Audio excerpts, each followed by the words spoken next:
Shalom teman-teman, perkenalkan nama saya Alexander Christian. Saya semester 3 dari Prodi Akuntansi Universitas Dian Nusantara.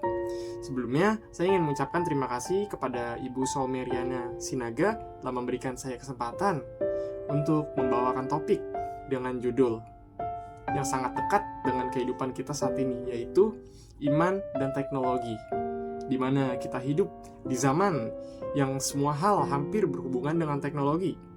Dari mulai kita beribadah, bekerja, dan berinteraksi dengan orang-orang yang ada di sekitar kita.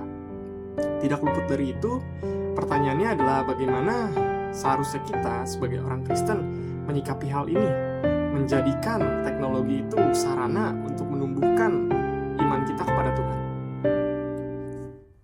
Era transformasi digital.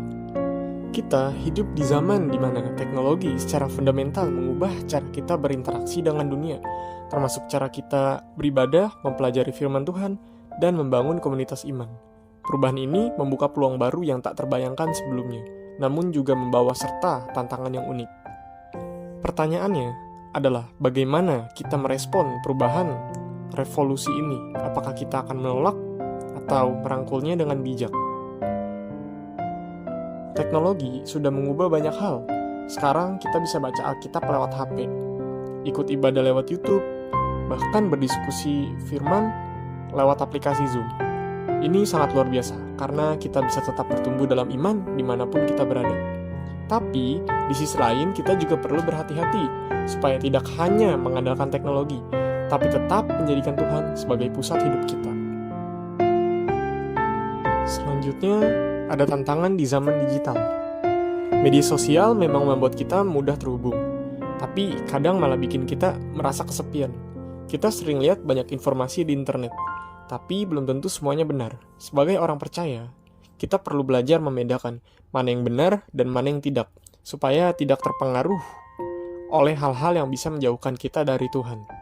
Jadi penting banget untuk kita menyaring setiap informasi yang kita temukan dengan kita kaitkan kepada firman Tuhan. Apakah informasi ini sejalan dengan firman Tuhan? Jika tidak, maka kita tidak perlu mengikuti hal-hal dunia. Kita hidup di zaman di mana semua serba digital. Dulu, orang harus bawa Alkitab tebal kemana-mana. Sekarang, cukup buka aplikasi lewat handphone seperti YouVersion. Aplikasi ini sudah bisa diunduh lebih dari 500 juta kali dan tersedia dalam 200 bahasa. Ini adalah bukti bahwa firman Tuhan itu bisa menjangkau orang-orang di seluruh dunia dengan bantuan teknologi. Jadi, ketika kita, manusia atau orang percaya, menggunakan teknologi dengan baik dan sangat benar, itu bisa menjadi alat untuk kemuliaan Tuhan. Bukan hanya sekedar untuk kesenangan semata, bukan sekedar untuk kepentingan pribadi, tetapi kita bisa menggunakannya untuk kemuliaan nama Tuhan.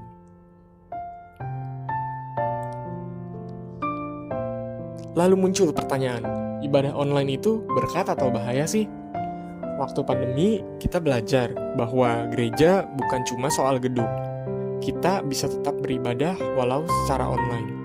Tetapi setelah pandemi berakhir, muncul pertanyaan, apakah ibadah online bisa menggantikan ibadah tatap muka? Menurut saya pribadi, dua-duanya penting. Ibadah online membantu kita tetap terhubung, walaupun kita tidak bisa datang ke gereja. Tapi persekutuan langsung itu bisa memberikan kehangatan dan kebersamaan yang tidak tergantikan. Karena firman Tuhan berkata, 2 atau 3 orang berkumpul, maka Tuhan ada di situ. Selanjutnya, AI dan pertanyaan teologis.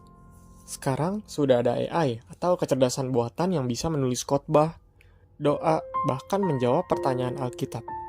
Tapi pertanyaannya adalah, apakah AI bisa menggantikan peran pendeta atau pemimpin rohani?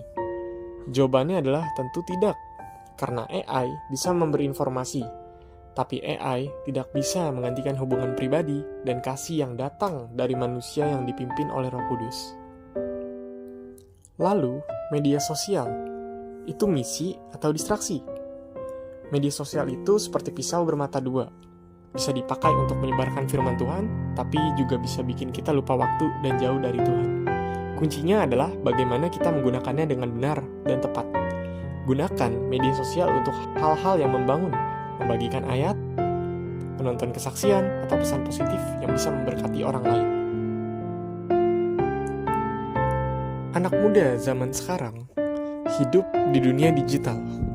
Mereka belajar, bermain, mencari Tuhan, bahkan beribadah melalui internet. Untuk pastor ataupun pimpinan gereja perlu hadir di tempat mereka, seperti di YouTube, di Instagram, ataupun di TikTok, untuk mengedukasi para generasi muda supaya mereka juga bisa mengenal Yesus di sana. Gereja perlu berinovasi dan berbicara dengan cara yang bisa dimengerti oleh generasi muda saat ini.